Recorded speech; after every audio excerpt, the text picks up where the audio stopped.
Class 9 बेटा, आपका chapter चल रहा है 10। अब 10 जो है उसका नाम क्या है, व्रत है। तो व्रत में आप देखना बेटा, पहले आप इनको कर लेना, महत्वपूर्ण जो तथ्य दे रखे हैं इसमें अच्छे से अपनी बुक में नोट कर लेना, क्या क्या दे रखा है पढ़ लेना, समझ में आ जाएगा। पीछे का बैक ये 8th क्लास का। अब इसमें पहला क्वेश्चन कह रहा है, व्रत का केंद्र व्रत के में स्थित है, किस में होता है, बहिर्भाग में या अभ्यंतर? तो अंदर स्थित होता है, ये तो आपको पता ही है। तो कहाँ स्थित होगा, अंदर।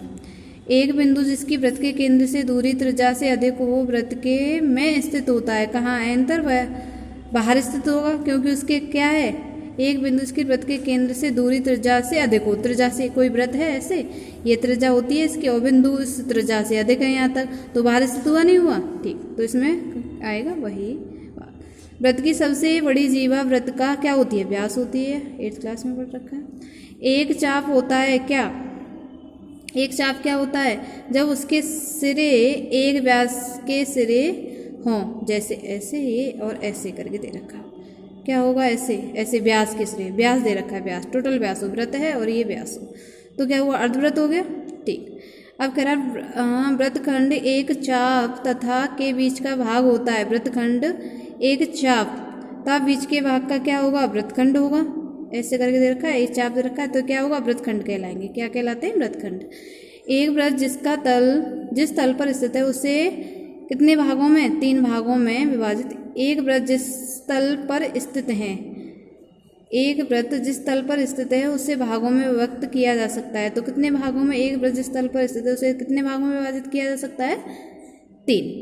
अब देखो बेटा, इसका दूसरा क्वेश्चन कह रहा है, व्रत के केंद्र पर किसी बिंदु से मिलाने वाला रेखाखंड व्रत की त्रिज्या होती है, क्या केंद्र को व्रत पर किसी बिंदु से मिलाने वाला रेखाखंड व्रत की त्रिज्या होती है, कथन सत्य है, सत्य है।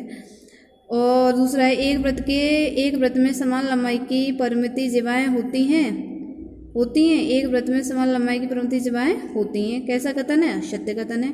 एक व्रत में समान लंबाई की परिमित जिवाएं होती हैं, कैसे, असत्य है ये तो। यदि एक व्रत को 3 बराबर भागों में कहाँ गया, यदि एक व्रत को 3 बराबर भागों में बांटा जाए तो प्रत्येक भाग दीर्घ भाग या चाप कहलाएगा, कैसा है बेटा, असत्य है। अब क्वेश्चन नंबर कौन सा है आपका, 5th फोर्थ है, व्रत की एक जिवा उसकी लंबाई त्रिज्या से 2 गुनी हो, व्रत का व्यास कहलाएगा, कहलाता है व्रत का व्यास। 4th में क्या है, ये तो आप जानते ही हैं, व्रत त्रिज्या व्रत जीवा व्यास की 2 गुनी होती है। क्वेश्चन नंबर 5th हो गया, त्रिज्यखंड जीवा एवं संगत चाप के बीच का क्षेत्रफल होता है, कैसा होता है बेटा, त्रिज्यखंड जीवा के बीच का क्षेत्रफल होता है, कथन सत्य है। अब ये कह रहा है व्रत एक समतलाकृति है, सत्य है। तो एक्सरसाइज आपकी 2 ही क्वेश्चन है, क्लियर हो गए। अब आगे की एक्सरसाइज में 10.2 कराएंगे, आज यहीं तक।